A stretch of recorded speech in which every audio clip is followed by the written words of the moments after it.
right, I'm back with another edition of Recent Reads and a few new books. In my last video, in the book haul section, I had this relatively unknown author and book, Silent Galaxy by William Tedford. And I decided to read this next. And previously, I had read his Time Quest trilogy, equally unknown, I think. Other than a vampire novel, I think this is basically all he wrote. A little research online, like on Amazon and Goodreads, suggests he had a few other books, but I can't find any proof that they actually existed or exist.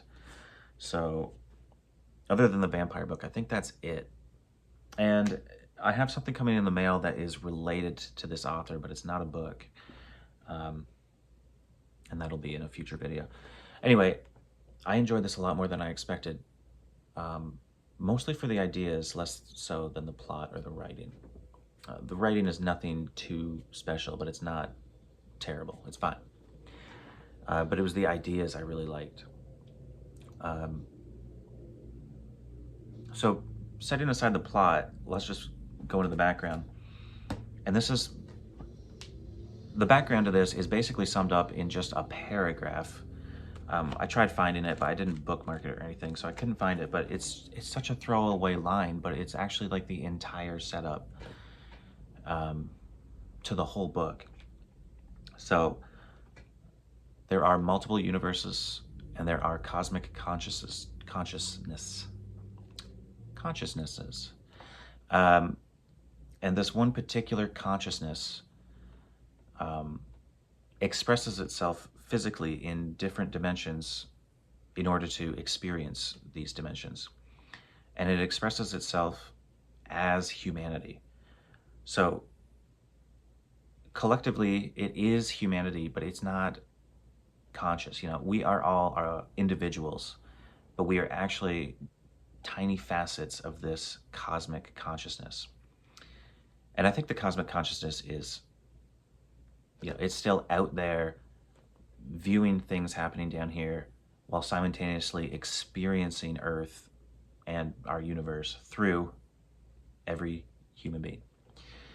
But humanity is kind of at a crossroads in most of these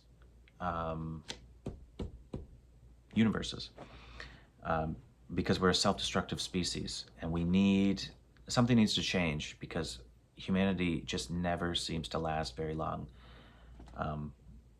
A few tens of thousands of years, and then we self-destruct, or we come up against something that we're not prepared for, that we should be able to survive. So the cosmic consciousness decides to manifest actual self-aware versions of itself, which I think are themselves just tiny, tiny facets. They are aware that they are not regular human beings, and they have a mission, and that mission is to change our universe's, humanity's perspective on how to cope with fear and the unknown. And basically to stop fearing ourselves, to stop bickering against, you know, race wars or factions, and just kind of collectively become one kind of thing. Humanity is going to be put into a first contact situation in a few years. The cosmic consciousness knows that. Humanity has no idea. But humanity is just not going to survive. In other dimensions, this cosmic consciousness has noticed humanity just does not survive first contact situations because we're just not capable of working together. And we're also not capable of meeting the unknown rationally. We meet it with fear, which turns to hate, which turns to self-destruction. Basically, all of that is summed up in like a paragraph, which I thought was incredible. Okay, also the plot, the background is Earth hasn't been inhabited for, 500 to 1,000 years or something. There was some nuclear wars. Earth kind of got irradiated. Humanity went up into orbit, populated the other planets and moons and rocks. Half a millennium later, humanity has evolved. We're too frail to survive on Earth, and we also couldn't survive, the microorganisms and stuff. So Earth is like a paradise. And humanity is split into two factions. There's like the inner solar system faction and the outer solar system faction. And they get along, they trade, there's a commerce and all that, but they do feud, and they do it with a system of war games. And the book opens with the inner and outer factions fighting. This time they've decided to set the stage for the battle kind of in above Earth, not really in Earth orbit, but in the area. And there's a Jovian fighter who's part of the outer solar system. And during this war, he's our main character. During this war, his ship is damaged. His mothership kind of thing sends a self-destruct code because they don't want the inner system to capture him. But his ship is so damaged, his little fighter, that the self-destruct doesn't work. So he figures, okay, I will pilot into Earth orbit and just burn up. And maybe I'll even survive and reach the surface, and I can just sit there and look out the window at Earth as I die. And to his surprise, he survives. He makes it down to the surface, and after a couple weeks, he's running out of food, so he exposes himself to the environment, gets very sick, almost dies, but survives, and is eventually taken in by a primitive tribe of basically a nomadic tribe that lives on the beaches mostly, somewhere in North America on the West Coast. And he lives with them for a few years, and nobody knows that he survived except kind of like an elite faction on the moon who kind of runs the inner faction. But they've been watching him through telescopes because they're just kind of fascinated that he survived. And they also are trying to figure out how can we kill him, because we don't want the outer faction to find out, even though it's a remote possibility, that he survived and that Earth could be inhabited again. We don't want that. So they keep tabs on him, and a couple years into his life just living peacefully on the beach, and he comes from a very militaristic society, so it's interesting to see how his whole life, the strict way he grew up and the sterile, fabricated environments, how he changes living in a natural environment. His change is cool in his experiences. But a couple years into living with these primitives, this woman whose body looks more kind of like his, like she's not exactly Earth stock, but she's not exactly someone who's lived in orbit her whole life either, or not orbit, no gravity. So she's strange, but she kind of washes up on shore unconscious. And there seems to be a taboo about this woman because the primitives are afraid of her. But John, our main character, takes her in. And she's very secretive and ambiguous with what she says, to the point that it's annoying to the reader. But eventually, we start getting answers from her. And we find out that she is not a regular human being. She is a manifestation of a cosmic consciousness. She's part of a very small group that this consciousness has manifested to try and change humanity's way, in this universe anyway, of dealing with fear and the unknown and trying to become less irrational. And he, of course, doesn't really believe this at first, but she has practically supernatural powers. Animals come to her, bring her food. She can turn the wind off around her, kind of thing, so she's always comfortable. So she's practically supernatural. So he does start to believe her. But he has no idea how a few people living on Earth with no technology whatsoever are going to change the perspective of a technological race that's not even on the planet. And that's pretty much all the setup you need. The things I liked about it were the wild ideas, a cosmic consciousness that experiences reality, at least in one universe, by manifesting as an actual sentient race that isn't actually aware that it's the product of some higher consciousness. I thought that was really cool. This is a very meta stuff. It's so strange, but Not nearly as bad as it sounds, I promise. I really enjoyed it. There is a confrontation with, first contact does occur, and our main character is there with this strange, enigmatic woman and another version of her. They're all clones of the same person because they're not real people, really.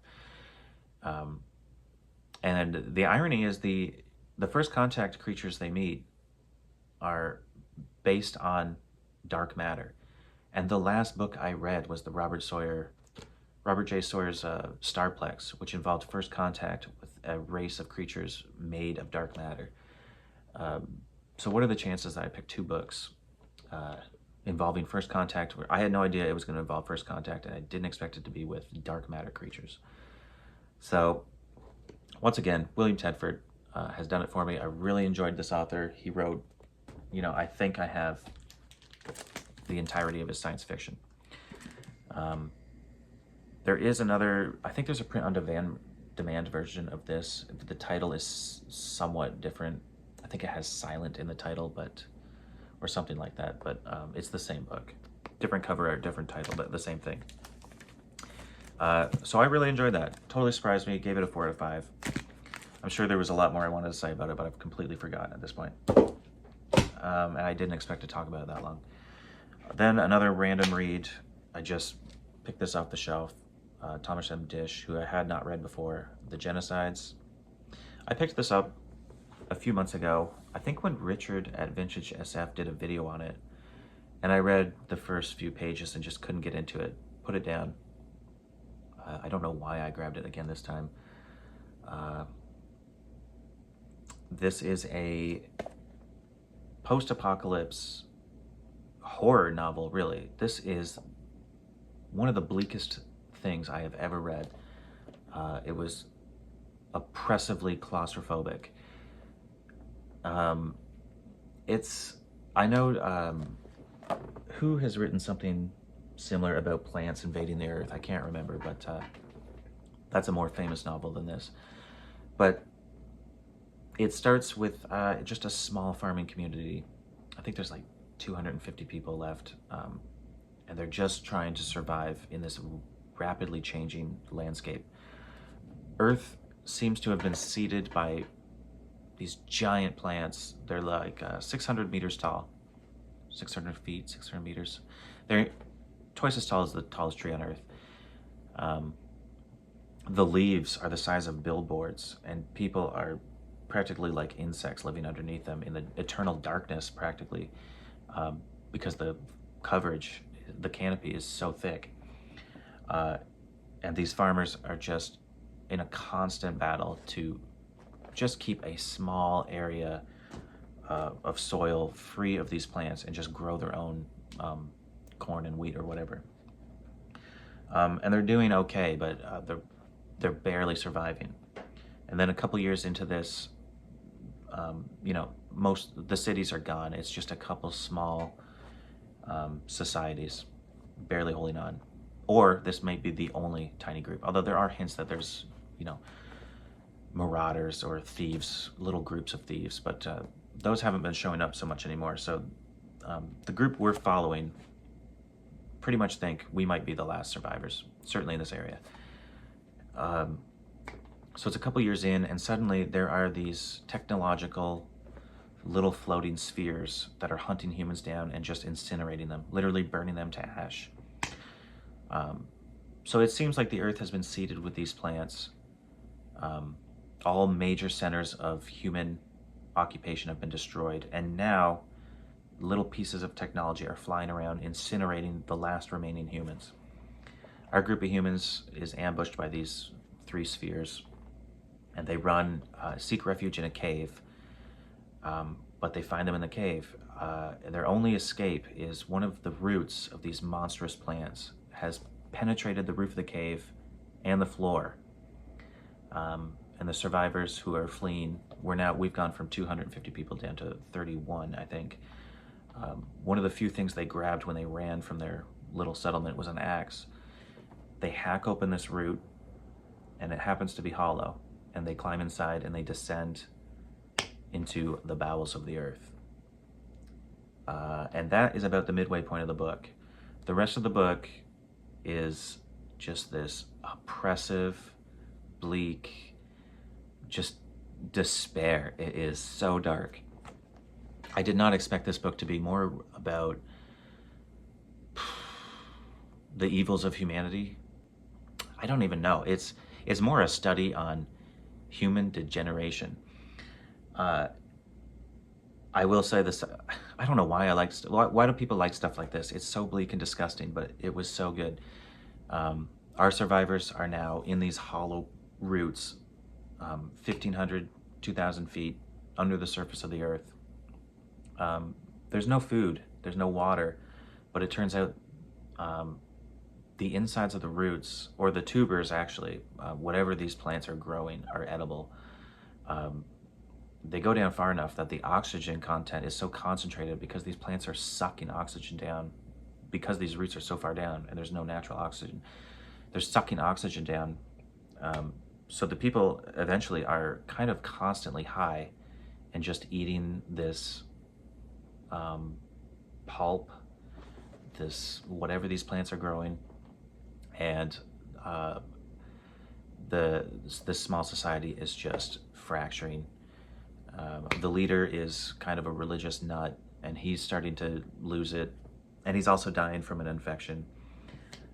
One of the few outsiders this group took in, they killed everyone in his group except him because he had some engineering knowledge, and one woman who was a nurse, they kept her. They killed everyone else, ground them up, and ate them for food. But this guy, Orville, who they let in, he plays the role of being thankful and helpful, but his entire existence has just turned into, how can I make these people suffer as much as possible for what they did to the woman I met and spent 3 years with before we came into contact with these farmers, and they killed everyone, including this woman. So he becomes one of the main characters and is just so dark and twisted. The other two mainish characters are two brothers who are sons of the religious leader. One is not very smart, but strong. The other is not very strong, but intelligent. And it's kind of like, who's going to succeed the dying father? Neither is a good option. Both of them have their own evils. One of them is lusting after his 14-year-old sister, who becomes the love interest of the 40-year-old Orville, who was introduced to the group. It's bleak, it's dark. They spend the winter underground, lost in these roots as the group just disintegrates and fractures. People's minds are just disintegrating and fracturing as well. And it ends with them returning to the surface after the winter. It looks like this multi-year season has ended. The plants are well, they didn't die. They were harvested while everyone was underground. Something sucked up the tuber, like the product that these plants were growing. These people barely survived that, and that was kind of their hint. Let's go back to the surface and see what's there. The plants were harvested and then kind of burnt down. So the earth is now just a desert of ash when they reach the surface again. Probably should have said spoilers. I've basically spoiled half the thing, but it's more just a study on just these different characters and how they're interacting with one another. I won't spoil the ending, but it was so bleak and disturbing. And as Richard said in his video, this has basically the darkest, most chilling final 3-word sentence that you'll ever come across in SF. At least that I've come across and that he's come across. But I would argue that the final imagery, and if I haven't spoiled it for you already and you don't want to be totally spoiled, then maybe skip ahead until I'm not holding this up. But the final imagery of our very few survivors, we started with 250 or 300, and we're down to like 5. They're just walking across this endless plain of green because there's a few sprouts now, implying that there's a second season coming. There'll be a second harvest, but there is no way to survive. And they're not even going to try. They're just walking across this endless plain of green sprouts.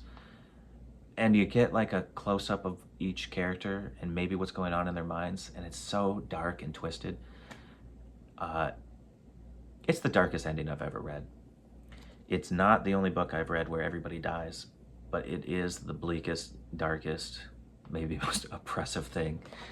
I don't know, it was great. I'm gonna read more Dish for sure. I think this was actually his first novel, which is nuts. I think I read that. It's from 1965, but I have the 1979 edition. But highly recommend it if you're into just dark oppression and dark, broken characters. I would compare this to Roadside Picnic in that you have some sort of alien event that humanity does not understand and never finds out what it was all about. And equally, the alien agency, the alien influence has no regard for, you know, the planet that they're dealing with, no regard for the life down there, basically. But yeah, probably Roadside Picnic is the closest I'd compare this to, but just so out there, crazy. Absolutely loved it. And that's all I've read. 2 books, which I really enjoyed. But I have a few new things here. I don't know how many of these there were, but this is Volume 3, Number 2, Destinies, edited by Jim Bain. It's kind of like stuff pulled from the magazine, I believe. And this has the short story Summertide by Charles Sheffield, which would later turn into, what, a 5-book series called the Heritage Universe or something. I really liked those. Charles Sheffield is awesome. It also has Slices by Gregory Benford, a few other stories, and then a lot of just science articles with illustrations and whatnot throughout that would have been in the magazine. Or I guess this is the magazine, the paperback magazine of science fiction and speculative fact. I guess this was the magazine. I thought maybe there was a magazine called Destinies and they pulled the best of kind of thing, but maybe not. Here was a lucky find, Martha Wells, All Systems Red. This is the first in the Murderbot series. I recently found, what, books 2, 3, 4, and 5, I think. So now I can actually get started if I want to. Similar to that, I found Stephen Baxter's Silverhair from the Mammoth trilogy. Now, I already have Mammoth and Long Tusk, so I figured, great, I've completed the trilogy. But it turns out Silverhair and Mammoth are the same book. I don't know why it was renamed, so I still don't have book 3. So I'll probably just get rid of the hardcover. Then I have a real random one here, Louis Shiner's Deserted Cities of the Heart. I think he wrote Frontera, which is more SF than this, and it comes highly recommended from Outlaw Bookseller. I think that was him. This involves 4 different characters in the jungles of Mexico, I think running into some ancient Mayan prophecies or something. It sounds pretty wild, and it was mostly a cover art by, because that's excellent cover art and a great title. But it just sounds neat, and anything with South America involved, South American cultures, I'm into it. I got Michael Bishop's No Enemy But Time, the Timescape edition. Been looking forward to reading this ever since, I think, Ira at SF Words of Wonder reviewed this recently. I think it was if it wasn't this, he certainly reviewed Bishop recently, but I think this was it. And he also sent me a Michael Bishop book, but I don't think I can find it. Oh, yeah. Transfigurations he sent me. So I have 2 Bishops, and I really got to get to him. A real random with terrible cover art here, William Barton, Dark Sky Legion. I have several books by this author that all sound great, that he co-authored with Michael Capobianco. Iris, Alpha Centauri, and White Light. These all sound more interesting than this, but I haven't read any yet. 3 more. Just a random, I don't know if this is a young adult or a coming-of-age story, but it's Quest for the Faradon by Richard Ford. Just the title and the cover art kind of caught my attention. Basically, sentient animals come across a human baby that's been abandoned and raise it as their own, and come into conflict with humans encroaching on their territory, kind of thing. I don't know when I would read this, but it just sounds like something I would really enjoy. This is from 1982. Then I have this science fiction, a historical anthology edited by Eric S. Rabkin. This just has lots of stories and some commentary on them. I think the earliest, starting from 1657, Cyrano de Bergerac, and then the next would be Jonathan Swift, Gulliver's Travels. Actually, a very interesting list of stories and stuff. I like the idea of reading stuff like this, but it's such a random collection. It's more like the kind of thing I would maybe read a story from time to time. But I like context like this, like little history books that kind of put SF into context. And last of all, I have a little anthology edited by Michael Resnick called Alien Crimes. Not something I really want in hardcover, and possibly might not even read at all, but all of these were like $1. So I picked it up. And it has stories by Pat Cadigan, Harry Turtledove, Kristen Catherine Roosh, Gregory Brentford, and Walter John Williams, as well as Mike Resnick himself. So I like Resnick. I figured I'd pick that up. I have a few anthologies of his, actually. The one I'm most interested in includes stories about South America. So that ends this book haul. I highly recommend the Genocides, if it's your kind of thing. And I do recommend Silent Galaxy, which is probably not terribly hard to find online, that is, but it's not worth paying too much for. It's just, I think I just really like this author for some reason, but the ideas were wild. I absolutely loved that. And I got something coming in the mail that would only ever be of interest to me, but I'll show it on the channel anyway. And I will wrap up, stare at the shelves, and try to find something to read over the coming days. So thanks for watching, and see you in the next one.